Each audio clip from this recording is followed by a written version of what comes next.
लेकिन वेनेजुएला के रक्षा मंत्री ने कह दिया ना हम झुकेंगे ना रुकेंगे, तो फिर आगे क्या? देखो, मुझे नहीं लगता कि वो जो डिफेंस मिनिस्टर बाहर कह रहे हैं कि हम नहीं रुकेंगे ना झुकेंगे, वो बात खत्म हो चुकी है। जिस प्रकार से इन्हें निकोलस मदुरो को, जो कि प्रेसिडेंट हैं, उनकी वाइफ को पकड़ लिया है अमेरिका के एजेंट्स ने, तो अब तो मुझे लगता नहीं कि ज़्यादा देर तक वेनेजुएला की गवर्नमेंट टिक पाएगी। और ये सच्चाई, ये जो कार्रवाई की, ये सोची समझी साजिश के तहत अमेरिका ने किया। 2-3 महीने से पहले से ये कोशिश कर रहे थे। इन्होंने पूरे चारों तरफ से इसको घेरा है, यूएस फोर्स लगाया है, इनके जो ड्रग्स कार्टेल जाते थे उनको भी नष्ट किया है। और अब जो हमला किया था, उन्होंने ग्राउंड पे हमला नहीं किया, मिलिट्री उन्होंने नहीं भेजी, उन्होंने रॉकेट ड्रोन का इस्तेमाल किया।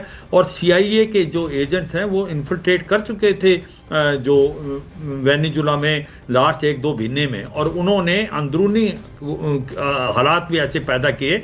और मुझे लगता है कि जिस प्रकार से हम जो इनके एक प्रकार से ऑपोजिशन के लीडर है, और उसका नाम आ रहा है क्योंकि उसको एक नोबेल पीस प्राइज भी मिला था, मारिया कोरेना, हो सकती वो अभी आए हैं क्योंकि वो प्रो US माना जाता है। ये सच्चाई। ये किया क्यों? देखो, ये किया सच्चाई ये है कि अमेरिका अपने बैकयार्ड पे एंटी अमेरिका गवर्नमेंट नहीं चाहता।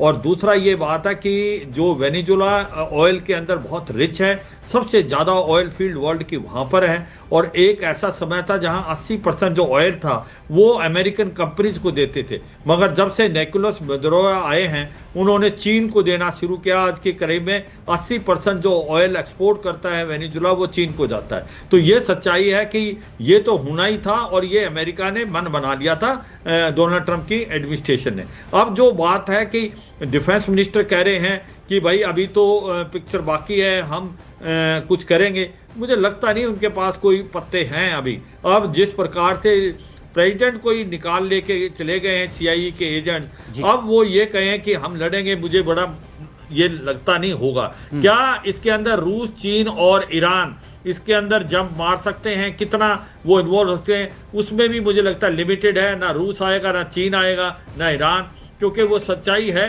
वो इसलिए नहीं आएगा क्योंकि अमेरिका इसमें खुल के नहीं आया है। अमेरिका ने एक प्रकार से कू कराया है, अमेरिका ने अपने CIA एजेंट भेजे हैं, अमेरिका ने एक दबाव और प्रेशर डाला है, और उनका मेन एम था वेनेजुएला की रजीम चेंज करना। और मुझे लगता है वो होता हुआ नज़र आ रहा है। जिस प्रकार से अभी निकोलस मदुरो और उसकी वाइफ को इन्होंने वहाँ से उठा के कहीं अनडिस्क्लोज जगह लेके चले गए हैं, तो अब ये रजीम उसकी रुक नहीं पाएगी, वो चेंज होगा। और इसके अंदर जैसे बात आप भी कह रहे थे, मारिया कोरेना जो कि नोबेल पीस प्राइज विनर हैं और जो ऑपोजिशन लीडर हैं, वो हो सकता है वो पावर में आए, वो बिल्कुल प्रो US है। तो मुझे लगता है ये सिचुएशन है, सिचुएशन फ्लूइड है, मगर ज़्यादा देर क्या इससे ऑयल के प्राइसेस में फर्क पड़ेगा? हाँ, टेम्परेरी ऑयल के प्राइसेस फर्क पड़ेगा, क्योंकि जो ऑयल था ज़्यादातर चीन पे जाता था।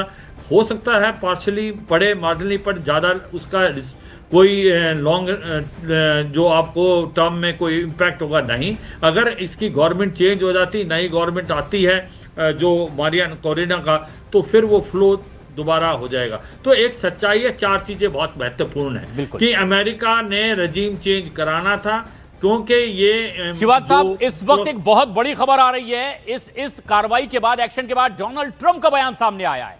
पहला रिएक्शन वेनेजुएला पर इस जबरदस्त हमले और मादुरो को पकड़ लेने के बाद। Getting land, oil rights, whatever we had, they took it away because we had a president that maybe wasn't watching, but they're not going to do that. We want it back. They took our oil rights. We had a lot of oil there. As you know, they threw our companies out, and we want it back. उस impact की बात कर रहे हैं। और शिवाज साहब, आपने सुना ट्रंप किस तरह का ऐलान कर रहे हैं? क्या जिस तरह की रणनीति लगातार पिछले कुछ दिनों से ट्रंप बना रहे थे, जिस तरह से चेतावनी दे रहे थे, भले ही नाम वो लिया जा रहा था कि ड्रग्स कारोबार को रोका जाए, लगाम लगाई जाए, वरना बहुत घातक परिणाम होंगे, जो रणनीति बनाई थी, क्या 100% उस पर अमल कर लिया ट्रंप ने वेनेजुएला को लेकर? शिवाज साहब, लेकिन यह बड़ा रिएक्शन है इस पूरे घटनाक्रम के बाद। ट्रंप का यह पहला रिएक्शन फिर एक बार सुनिए। Getting land, oil rights, whatever we had, they took it away because we had a president that maybe wasn't watching, but they're not going to do that. We want it back. They took our oil rights. We had a lot of oil there. As you know, they threw our companies out, and we want it back.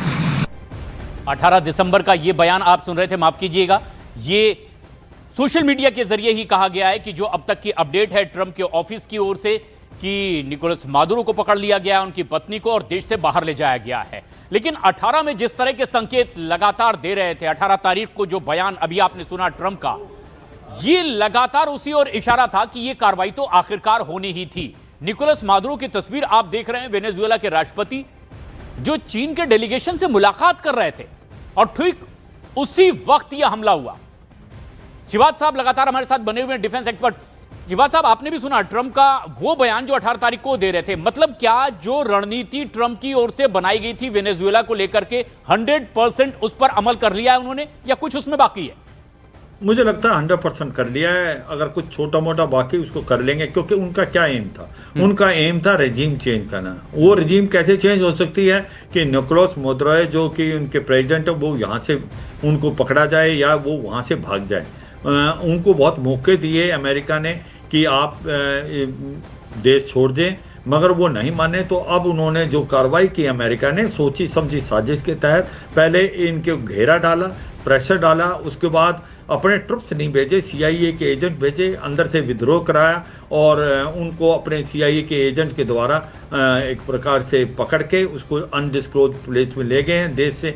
अब मुझे लगता नहीं कि जो Nicolas Maduro की government है वो टिक पाएगी, क्योंकि प्रेसिडेंट ही अभी वहाँ ले लिए गए हैं। तो ये ज़्यादा देर तक चलेगा नहीं। और अभी ऐसा जैसे आप भी बता रहे थे, मारिया कोरोना जो कि एक ओपोजिशन की लीडर थी, नोबेल पीस प्राइज उसको मिला है, वो प्रो अमेरिका माने थे, उसके आने के चांसेस हैं। तो अमेरिका ने कर लिया जो करना था, इसमें कोई शक नहीं। रूस, चीन और ईरान मुझे नहीं लगता कोई ख़ास इसके अंदर इंटरफेयर करेंगे, ना चाहेंगे, क्योंकि ये एक ऐसा है, बैकयार्ड है अमेरिका का। अमेरिका कभी भी नहीं चाहेगा कि ऐसी गवर्नमेंट हो जो कि प्रो अमेरिका ना हो। और दूसरा, ये तो सच्चाई है, ऑयल फील्ड्स हैं, बहुत ज़्यादा रिच है ऑयल में, तो उसका भी वो फ़ायदा उठाना चाहेगा अमेरिका ने। तो मुझे लगता है कि जो अमेरिका ने रोड मैप बनाया था, जैसे 18 तारीख को डोनाल्ड ट्रंप बोल रहे थे, किसी हद तक उसी रास्ते से गए हैं। और अब कभी भी अनाउंस हो सकता है कि जो मादुरो निकोलस की गवर्नमेंट है वो गिर गई है, और उसके बाद किसी प्रतिक्रिया के तहत जो भी इलेक्शन कराएं या कुछ भी कराएं, और उसमें ऐसा लगता है कि मारिया कोरोना और मारिया का नाम अब आगे चल भी रहा है। लेकिन शिवाद साहब, ये सबसे अहम बात है कि मादुरो के पक्ष में तो कई देशों की ओर से बड़े बड़े धुरंधर बयान भी दे रहे थे। आखिर ऐसा क्या हुआ कि पलक झपकते ही जो ट्रंप ने चाहा वो कर दिया, मौका ही नहीं मिला उन्हें किसी भी तरह से रिएक्ट करने का, या वो भविष्य में कर भी पाएंगे? अगर रक्षा मंत्री ये दावा कर रहे हैं कि अभी तो सरेंडर भी नहीं होगा, समझौता भी नहीं होगा।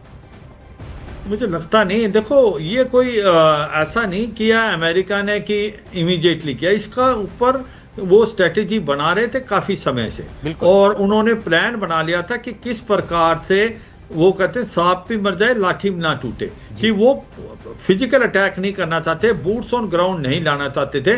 उससे फिर उनकी छवि भी खराब थी, और रूस और चीन भी फिर इसके लिए एक प्रकार से आ सकते थे। तो उन्होंने जो कार्रवाई की है, उन्होंने घेरा डाला है और अपने जो चिनूक कैप्टर का इस्तेमाल तो किया है, मगर इसके अंदर मुझे लगता है कि CIA के एजेंट पहले जा चुके थे, अंदरूनी भी एक प्रकार से आंदोलन कराया है, और ये आपको ब्लडलेस कू टाइप कार्रवाई करती है अमेरिका ने, कि अब उसको पकड़ के लेके गए हैं प्रेसिडेंट को, मादुरो को भी, निकोलस मादुरो उसकी वाइफ को भी।